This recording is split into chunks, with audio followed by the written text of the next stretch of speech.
The controversy over Diljit Dosanjh starrer Satluj is no longer confined to cinema. It is no longer confined to the coffee shops.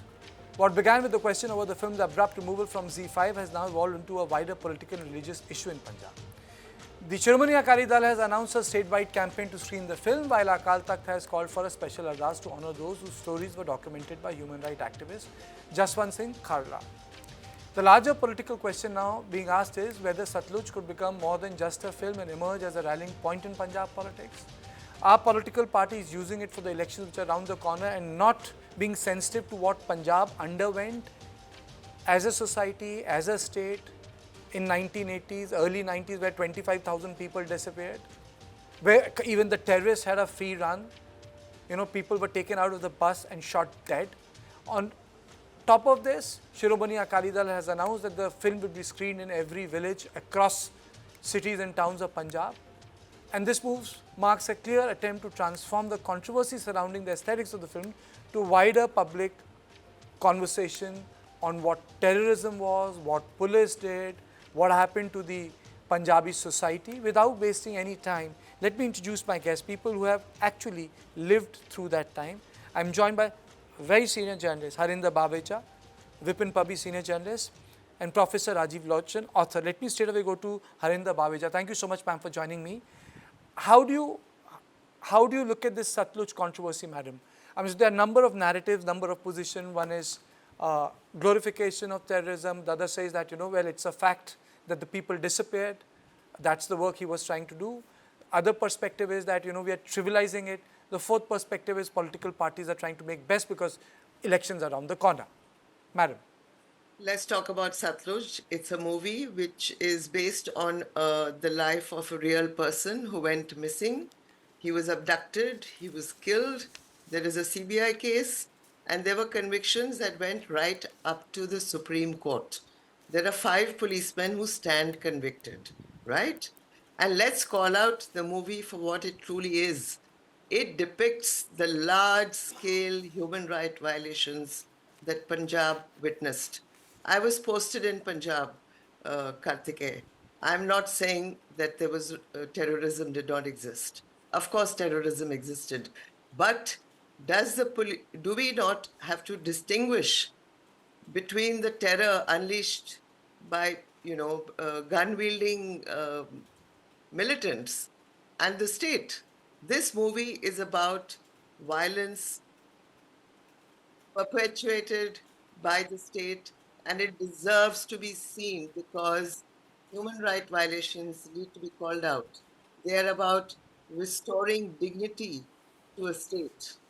And I don't honestly understand why the government has gone out of its way to prohibit the movie from first coming on the big screen and then taking it off from the small screen in 48 hours. What are the sensitivities? Explain to me. I don't understand. I can only surmise. Is it because, the BJP doesn't count for much on its own in Punjab?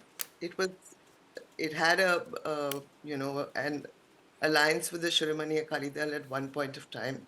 Now you have the Aam Aadmi Party in government. What is it that the BJP is scared of? Is it scared that, after this, we will start talking about the mass graves in Kashmir? We will start talking about human rights violations, let's say, in Manipur? I mean, I think the movie should be shown, and to be honest with you, Kartike, the 48 hours that it was there on the small screen, the movie has now got a life of its own. It is out of the control of the censor board and perhaps even the central government. Okay. Professor Rajiv Lochan, your opening comments? See, the point that you made about the political parties, I can understand that the political parties will show absolutely zero restraint in utilizing this entire controversy for their own ends. Political parties in India have never hesitated in doing this. Earlier also, the Akali Dal had often supported Khalistani agendas as and when it could get away with it.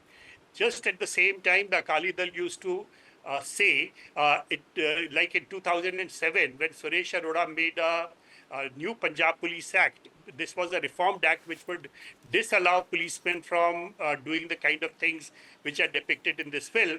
It was the Badal government which said that we will not allow this kind of a reform to take place. This is on record. Ramesh Chandra Singh has put it on in his autobiography. The Akali Dal has got a bad name right now because it was battling this whole crisis of Beadbi. About 10 years ago, the Aam Aadmi Party had been putting pressure on it, and the Aam Aadmi Party had been consorting with the Khalistanis and other terrorists. But since the Aam Aadmi Party has come to power, the Aam Aadmi Party has actually been trying to find a way to reach out to the Sikh masses on its own. So the Akalis will have to somehow try to make up space for themselves in this entire controversy. When you mention that the Akalis are going to show it across the entire state, I don't think it's going to make much difference to the people, or even if it makes a difference to the people and the people think that the Congress party is a very horrific party because all of this happened under the Congress regime, I don't see how it impacts the BJP short of the kind of kind of Khalistani arguments about Bamini and Delhi Sultanate and stuff like that. Okay. So that is just tutu meme. It's nothing to be taken very seriously at this stage because the people of Punjab, Sikhs, Hindus, Christians, they've simply moved off from that kind of behavior, and they do not appreciate Khalistani militant kind of descriptions anymore. As far as this matter of human rights is concerned, that certainly moves people, but will it move people enough to impact the elections? I think that's an important point. So you make. I think that's an important point. Mr. Pabi, have the people moved on, or do you think that it can rekindle those memories? Karthik here, first a disclaimer, and that is that I have not seen the film. And second thing is, I am also totally against any kind of censorship. So I think it is fine. People should see it, whether it is totally one-sided or it has shades of different aspects. I don't know. But the fact is that it has given a lifeline to Shiromani Akali Dal. It was down in dumps. It was still facing that Bargari and other allegations. And suddenly, because of the action of the central government, which took off the film from OTT within 48 hours, it has given a lifeline to Akali Dal, who will now be showing it in every village, as they say, in every Gurdwara. And certainly the Congress is going to be a loser in this as far as the demand. But I must say that, more than half of the population of Punjab had not witnessed what had happened during that period when I and Harinder were, of course, covering the Punjab terrorism and those militant days of militancy. So I think instead of rumors taking place, let there be more discussion, let there be more debate, let the counterpoints come in to see as to what actually happened during that period.